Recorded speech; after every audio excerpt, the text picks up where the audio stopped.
सम्पूर्ण साथीमा नमस्ते। आज मैले एकदम जरुरी सूचना लिएर आएको छु। यहाँ तपाईँ हेरिरहनु भएको छ मोफा मित्र एप।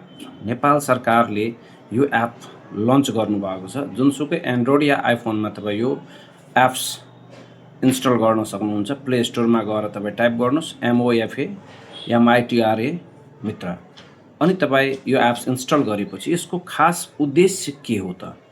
हाम्रो वैदेशिक रोजगारीमा गएका रोजगारहरू या वैदेशिक कामदारको रूपमा गएको मान्छेहरू, पढ्न गएको छात्रछात्राहरू या अन्य कुनै कामले यदि तपाईँ विदेश जानुभएको छ, उहाँहरूले यो एप्सबाट धेरै प्रकारको सहयोगहरू पाउन सक्नुहुन्छ। र त्यो सहयोगहरू के हो? यसको मुख्य उद्देश्य भन्नुपर्ने भने विदेशमा समस्या परेको नेपालीलाई सहयोग पुर्याउने, दूतावास तथा कन्सुलर सेवा सहज पहुँच दिने, सरकारी सेवा डिजिटल माध्यमबाट उपलब्ध गराउने। एप्सको जुन मुख्य सुविधाहरू छ यस्तो छ।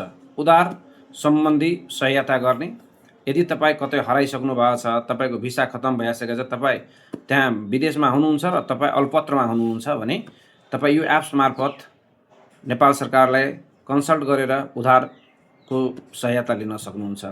स्वदेश फर्कन सेवा, यदि तपाईँ फर्केर फेरि नेपाल आउन चाहनुहुन्छ तपाईँ त्यहाँबाट गर्न सक्नुहुन्छ। मृतकको शव नेपाल ल्याउन सहयोग, कसैको लास मरिसकेपछि विदेशमा अल्पत्र हुन्छ, त्यो लासलाई कसरी फिर्ता गर्ने त्यो एप्सबाट हामी सहज बनाउन सक्छौँ। बिमा तथा क्षतिपूर्तिको दाबी हामी गर्न सक्छौँ। गुनासो तथा उजुरी दर्ता गराउन सक्छौँ। यात्रु सूचना तथा सुरक्षा सल्लाह लिन सक्छौँ। नेपाली राजदूत सेवाबारे हामी जानकारी पाउन सक्छौँ। आवेदन स्थिति, आपतकालीन सम्पर्क सेवाहरू दिएको छ।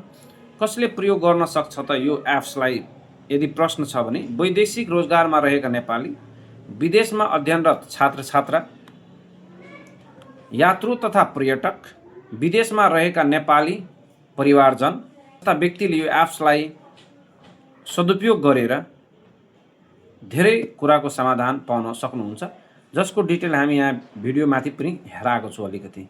धन्यवाद। राम्रो लाग्यो भने यस्तै भिडियोहरूको लागि तपाईँ सब्स्क्राइब गरेर राख्नु।